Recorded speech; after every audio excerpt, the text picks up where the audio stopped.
नमस्कार शिक्षक मित्रांनो. मागील कृतीमध्ये आपण पाहिलात की 2 ते 3 सोपे शब्द, विरामचिन्हे असलेली छोटी वाक्ये विद्यार्थी मनोरंजकतेने वाचू शकतात. एका पट्टीचे 3दा वाचन होते. आता आपण यापुढील पायरीकडे जाणार आहोत.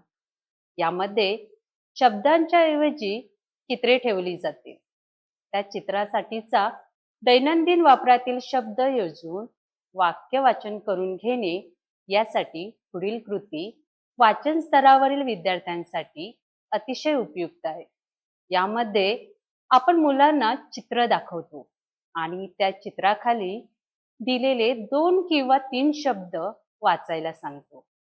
हे शब्द सोपे, परिचित आणि चित्राशी संबंधित असतात. त्यामुळे वाचन कौशल्य सोबत समज वाढते आणि ही कृती आपल्या वर्गात सहज वापरू शकतो. आपण वाचतो वाचन स्तरावरील एक महत्वाची कृती. चित्राखालील लिहिलेले 2 ते 3 शब्द वाचणे ही कृती आज आपण करून पाहणार आहोत. ही कृती लहान मुलांना वाचन शिकवताना खूप उपयोगी ठरते, कारण ती चित्रे पाहून शब्द समजून घेण्यास शिकवते.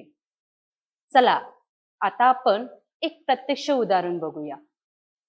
आपण विद्यार्थ्यांना चित्र दाखवूया. त्या चित्राचे नीट निरीक्षण करायला सांगूया. चित्रामध्ये काय दिसते, चित्रात कोण आहे, कोण काय करते याचे बारकाईने निरीक्षण करण्यास विद्यार्थ्यांना सांगूया. त्यानंतर विद्यार्थ्यांना प्रश्न विचारूया की चित्रामध्ये आपल्याला काय दिसते आहे. विद्यार्थी प्रतिसाद देतील की मांजर दूध पीत आहे. विद्यार्थ्यांना चित्राखाली काय लिहिले आहे हे वाचायला सांगूया.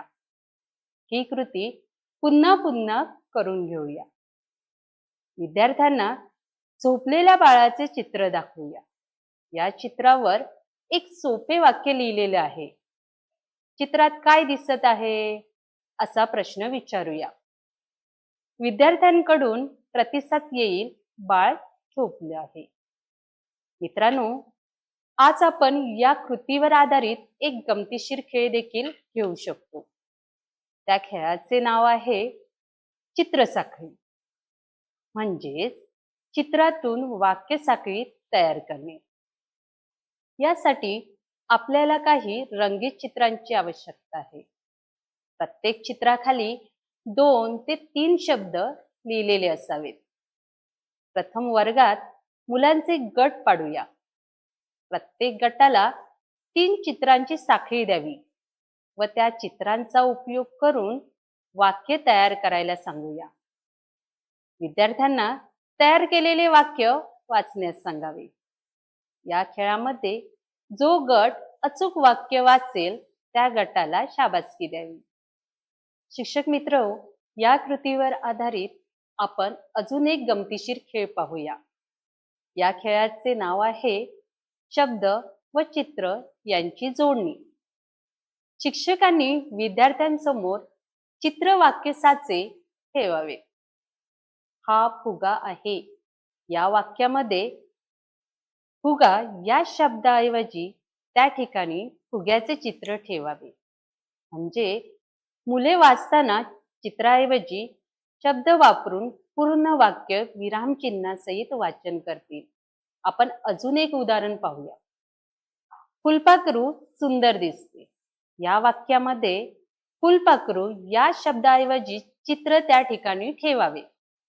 म्हणजेच मुले वाक्य वाचताना ते चित्र ओळखून त्या चित्राचा शब्द वाचून वाक्य पूर्ण वाचतील. मित्रांनो, आज आपण निपुण भारत अभियानाअंतर्गत चित्राखाली लिहिलेले 2 ते 3 शब्द वाचणे या महत्वाच्या वाचन कृतीवर आधारित प्रत्यक्ष कृती आणि उदाहरणे पाहिली. या कृतीमधून आपण विद्यार्थ्यांना चित्र ओळख, शब्द वाचन आणि अर्थ समज या तिन्ही घटकांचा समन्वय साधायला शिकवतो. वाचनात रस निर्माण करणारी ही कृती त्यांच्या भाषा विकासाचा भक्कम पाया घालते. आपण ही कृती आपल्या वर्गात विविध खेळ, कृतीपत्रके आणि प्रत्यक्ष अनुभवांच्या माध्यमातून अधिक प्रभावीपणे वापरू शकतो. धन्यवाद.